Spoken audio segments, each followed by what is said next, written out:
Hey gang, Ronan here. Welcome on back to the Retrocade and episode 40 of our ongoing series Suckerpunch Sunday, and more importantly, episode 200 of this channel. Yes, after starting this 2 long years ago as a way to find things to do coming out of the pandemic, I decided to put this pokey little channel of mine together to demonstrate my love of all things classic video games. And here we are in October of 2023, now having reached our bicentennial output of 200 episodes. And for this week, we decided that we were going to do something special, and we were finally going to take on a Street Fighter game that we have put off since we first came up with the concept of this series, which again is to highlight classic fighting games from the 3rd, 4th, 5th, and 6th generation. We're going to play Street Fighter 3 Third Strike, but not for the PS1, not for the PS2, not even for the PS3, because the PS3 doesn't count on this channel. No. We're playing this as our first game for the Sega Dreamcast. Yes, along with making it to 200 episodes, we have decided to expand the catalog here at the Retrocade. We are now including games from both the Sega Saturn and the Sega Dreamcast. How can we do that? Because both of them fall into that criteria. The Sega Saturn was their 5th generation console, while the Dreamcast rather was their 6th generation console that came out in 1999 in North America and then was discontinued in 2001, making it the final console that Sega ever created. And what we're going to do over the next 25 minutes or so, what do you think we're going to do? We're going to play Street Fighter 3, gosh darn it. And here's why I wanted to play this one. Yes, I could have very easily popped in one of the million versions of Street Fighter 2 and played that. Just like I could have, over the previous 39 episodes of this series, popped in a Mortal Kombat game and played it. Here's why we haven't done that, though. Because I wanted to see if it was possible to explore the world of video games and find everything that was either directly impacted by Street Fighter 2 or has come along to try to improve the system. And the thing that I always came back to with Street Fighter was, how did they come up with the next big thing? Considering how massive Street Fighter 2 was in 1991 rather, when it came out, how was Capcom going to top it? Were they going to completely reinvent the wheel, or were they just simply going to carry on with what they've been able to do? And the result was Street Fighter 3. Now, this is Street Fighter 3 Third Strike, which is the second and final updated version of the game that originally came out in 1997. This game came out in 1999. And the difference between the first, second, and third version of this game was they added more characters and a bit more bells and whistles to it. But on the whole, it is still Street Fighter 3.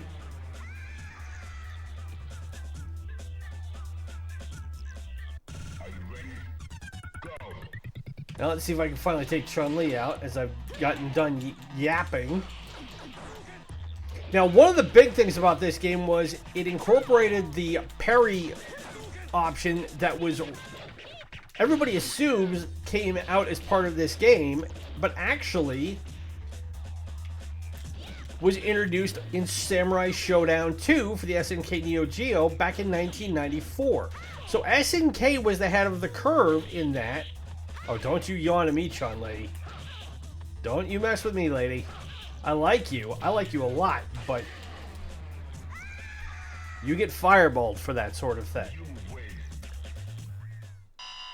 But if there is one constant that you will find across the entire breadth of the fighting game genre, it is that every major developer at the time, from Capcom to SNK, right on down the line, to Midway, all of them, they were all picking off of everybody else to try and make their games better.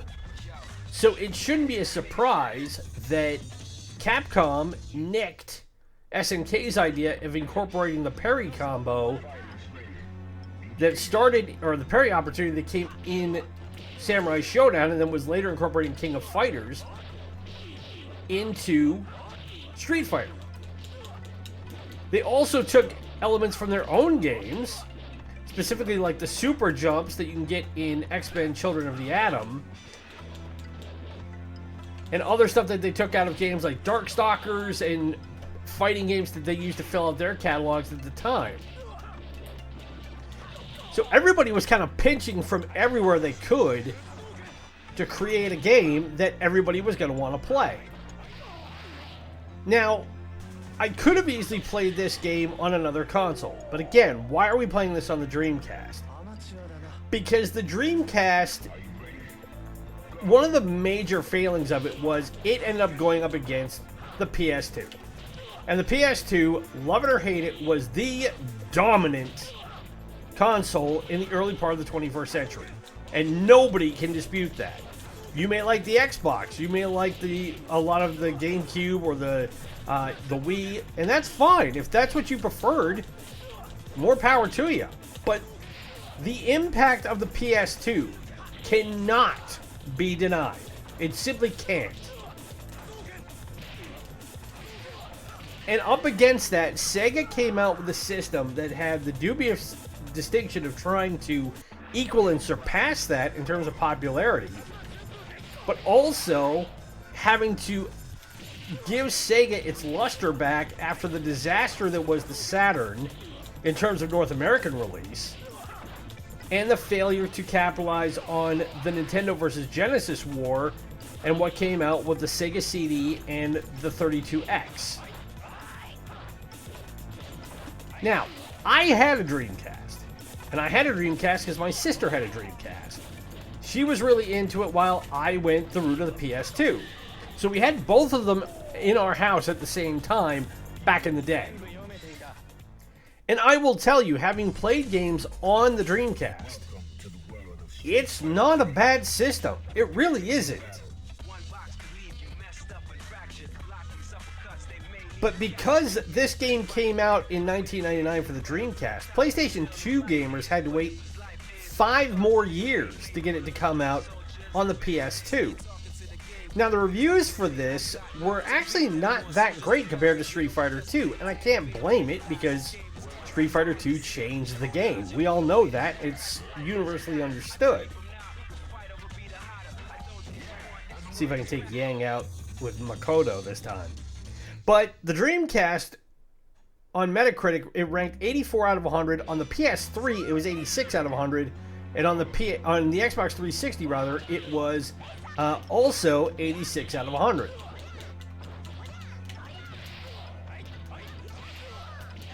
Now, the Dreamcast, when it came out, was not a super expensive system compared to the PS2. That's not to say it was cheap. It was $200 in the US in 2001, or 1999 rather, when it came out, which was the going rate. It wasn't like when the Neo-Geo came out and that was $700 a decade earlier.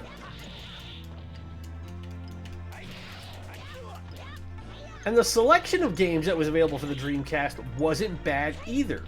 And as you can see here, playing it on the Redream emulator, the Dreamcast was actually well equipped for it being built not with state-of-the-art parts. But what Sega in their wisdom did was they built a system that could handle the bulk of the games that you could play at the time, didn't have a whole lot in terms of lag, and did what Sega does best, which is focus on graphic fidelity and ease of play. And one thing that people forget about the Sega Dreamcast was that the controller for the Dreamcast was actually really good. It was a far cry from the ergonomic simplicity of the PlayStation controller, but Sega was never going to be able to copy that outright. But if you take into account what the Dreamcast had available compared to the original Xbox, and also when kids were still playing the GameCube or the Nintendo 64, it was a very ergonomic controller. It had twin triggers, just like the like the Xbox and the PS2. It had a rumble pack in it, so you could get vibrations out of it. It also had a built-in display memory unit that you could plug into the top of it that essentially worked as a memory card for your games. And also had other little additions depending on the game you were playing. And man, I am rusty at this game. Now, the original Street Fighter III came out in arcades in 1997. And it was only released on the Dreamcast. So the only way you could play the original Street Fighter III was playing it on the Dreamcast. But the problem is that trying to find a version of it now is nigh on impossible. And believe me, I checked. In prepping this episode, I went looking for it all over the place, and the only version of the game I can still find anywhere is Third Strike. And that's not a bad thing. You know, any chance to be able to play a version of Street Fighter is going to be good, regardless of really how you slice it, short of playing the god-awful three-dimensional, what is it, Street Fighter X, EX, that came out between Street Fighter 2 and Street Fighter Alpha.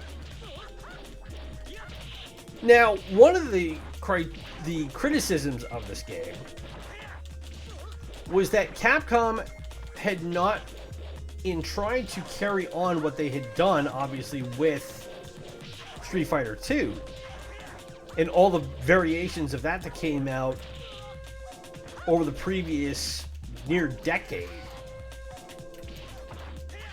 it was that they had not gone to making a 3D game. It was still a 2D side-scrolling game. That ain't even gone 2.5D.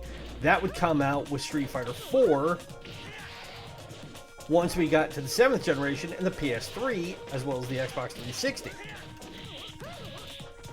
And gaming critics were like, well, why should we care about this game if... Oh, this is gonna hurt. Oh! Ouch. Thank you, Ibuki. But anyways, I was saying how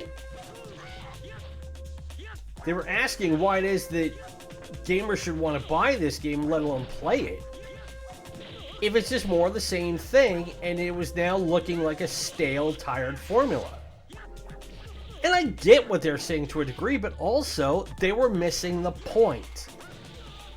In that, this formula had been so successful for so long, and so many companies had come along and tried to copy it, or outright steal what they had had.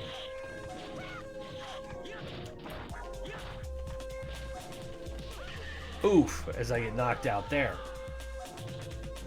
That Capcom took the approach of, if it isn't broke, don't fix it, or something I remember hearing an engineer come up with back in the day who worked for the car company Lotus. His name was Colin Chapman. He was the guy who founded the company. And it was, when in doubt, simplify and add lightness. And what I think Capcom did, to their credit,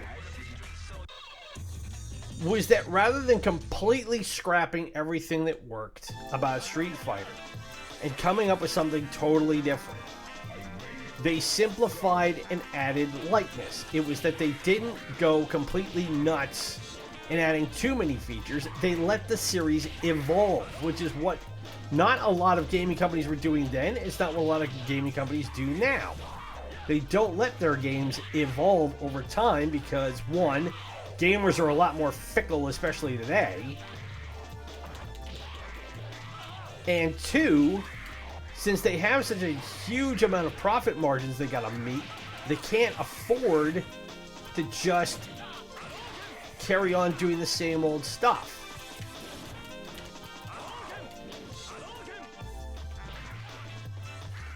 And we see that all over the board. We see that with everything from Grand Theft Auto to Red Dead Redemption to Call of Duty. I mean, it's all, you know, Mortal Kombat just went back and started redoing. They completely scrapped everything that came before, and now we're doing Mortal Kombat 1. And I have not played the game yet, so I can't give you an up or down on it, but based on some of the reviews I've seen,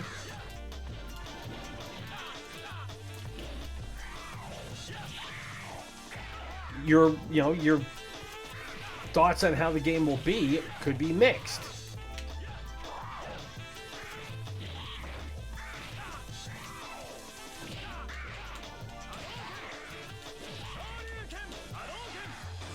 Oh, I missed him with the fireball. Got him with that one, though. Oh, come on, Ken. Slash, slash, punch in the face. When in doubt, everybody's got a plan until they get punched in the face.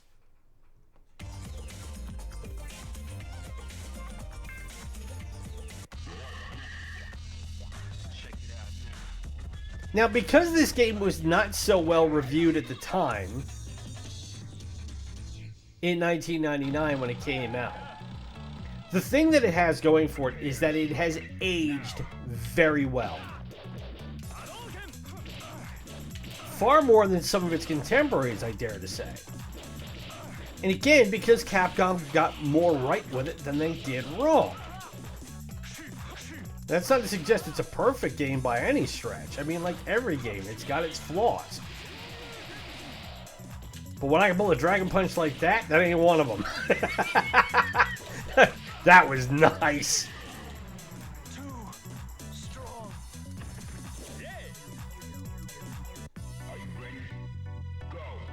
But in terms of the artwork and the fact that it is, ooh, body shots, those hurt.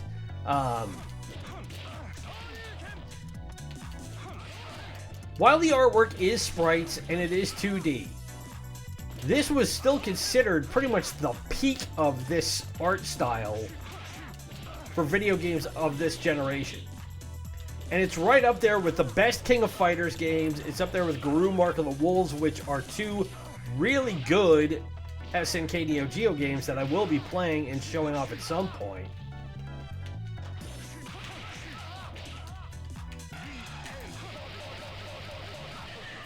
Oh, ouch.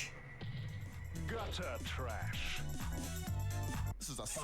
Now, when Complex did their list of the best arcade games of the 1990s, with how maligned this game was when it first came out, Complex ended up ranking it number 11 on that. And they don't say out of what the overall number was. It was likely either 50 or probably 100. Oof, nice uppercut.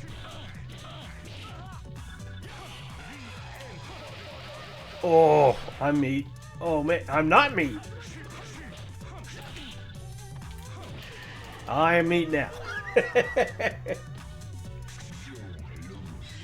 have no dignity. Yeah, Game Revolution in 2004. When they reviewed this game, they said, quote, "It just isn't a very exciting addition. It's essentially like all other Street Fighters, but with a parrying system." Before concluding that it didn't do anything remotely interesting graphically, unsurprising when you consider that these games have barely grown at all visually in almost 15 years. It went from that to, in 2013, being ranked among, again, the best 2D fighters of all time, and, quote, is a lot better than people gave it credit for.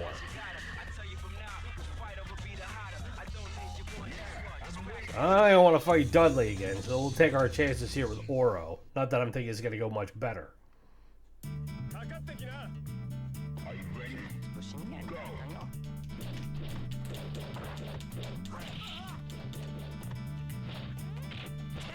Now, if I have one quirk about this game, it is that the heavy punch button is on the L2 trigger. Now, this could be something I could rectify very easily by remapping the controller, so it is very much a very little nit to pick. However, in the current configuration I am playing right now, that means my strongest punches I can't throw unless I'm trying to do both the same move and pulling it off with the control stick while also having one finger on the L2 button.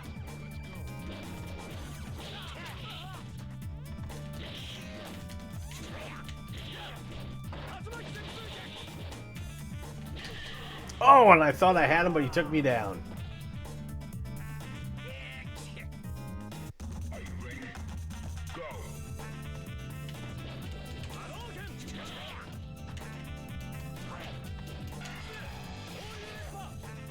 Oh, I only got him with one.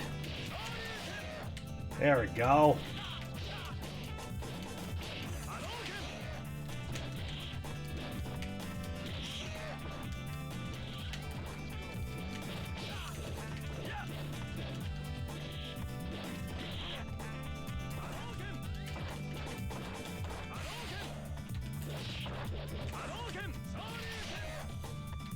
And Ken is still just as nice for being able to stack moves like this as he ever was.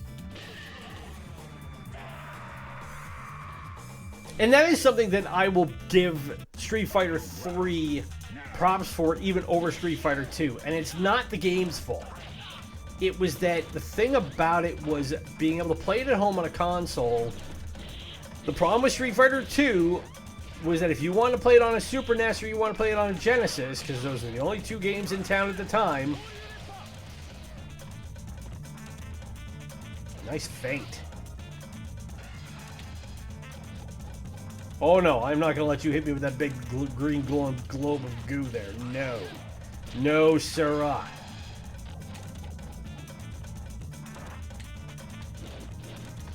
But the problem with the Super NES and the Genesis was that they did not have a joystick on their control pads.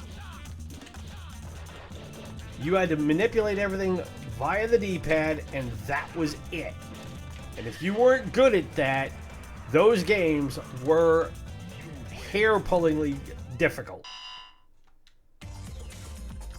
Whereas by the time you got to the 5th generation and the 6th generation, and every console had controllers that had thumbsticks on them, it made it so much nicer.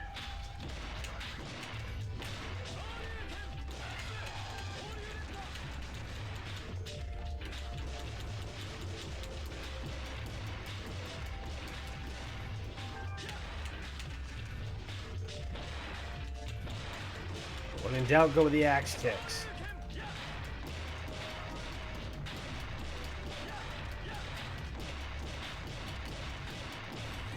Blew the airbags out. She's gone.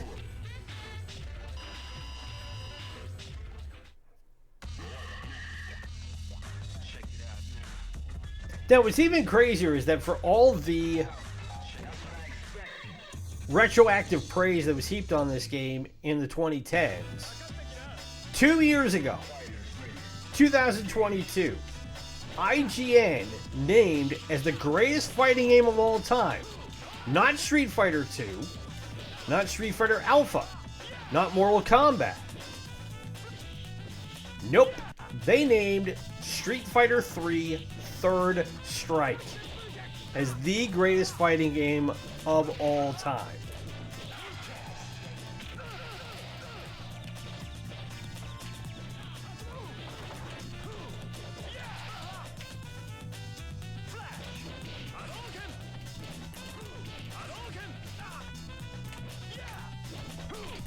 Ooh, that's gonna hurt. Power bomb.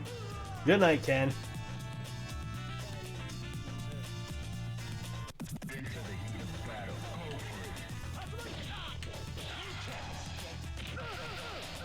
Oof.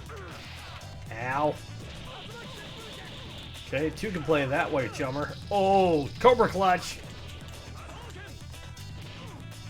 I forgot how brutal Alex was.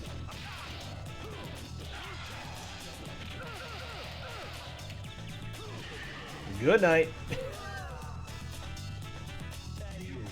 And we're at 25 minutes on this, so we might as well call it good here. But that, everybody, is Street Fighter 3 Third Strike for the Sega Dreamcast. Now, it's a foregone conclusion. Is this a good game? Of course it is. It's a Street Fighter game. It is one of the best games of its type that was ever made. And I'm not saying that just to heap it with damp praise. It works on every level. It's challenging. It's easy to play. If you know how this game works, the mechanics are really simple. It's as plug-and-play a fighting game as you could ever hope for.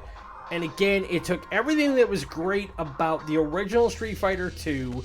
It incorporated everything that had come along around it, not just by what Capcom had created, but also what Capcom's competitors, Midway, SNK, all of them had tried to do as a way to get ahead of Street Fighter II.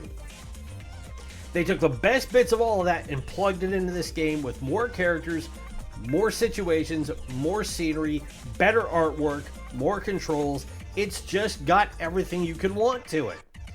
So, of course I would recommend it. If you're a fighting game fan, how could you not? But again, because this is our 40th episode of this series, and this is before we're going to put it to bed for a little while, like I said yesterday in Sports Saturday, which I hope you tuned in for, we are going to put these two features to bed for a little bit. They're not going away.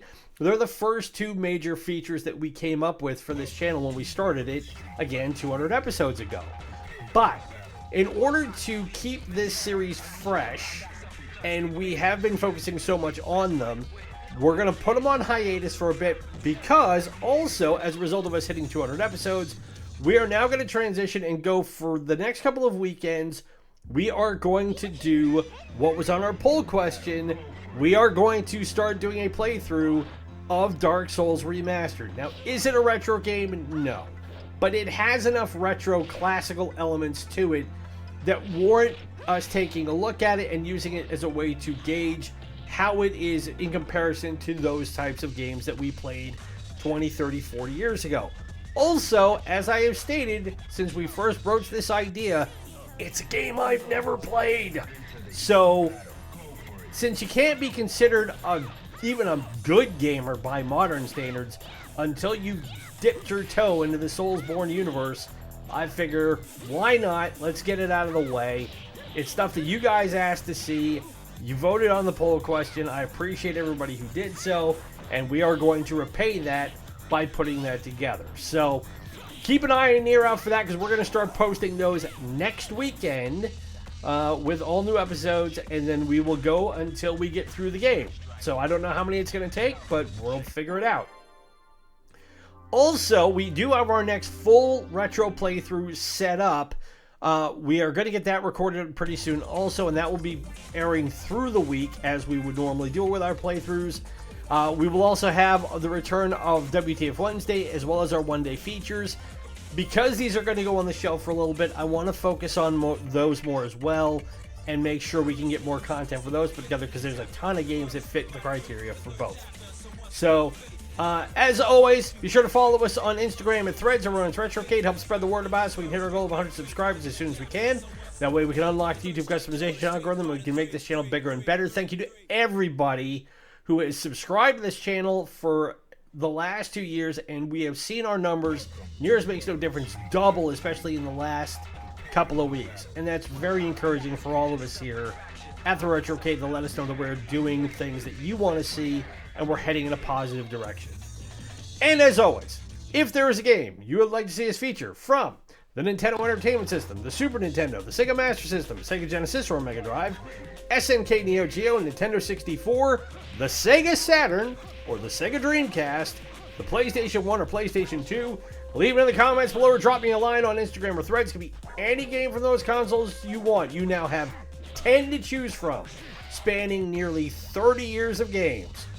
Take your pick. The worst, we'll give it an honest review and we can have some fun putting content together. But again, my name is Ronan. It has been great to spend this Suckerpunch Sunday with you, as well as these 200 episodes of the Retrocade to get us from here to now, and hopefully we'll be ready for another 200 more, and we will talk to you again pretty soon. Bye, everybody.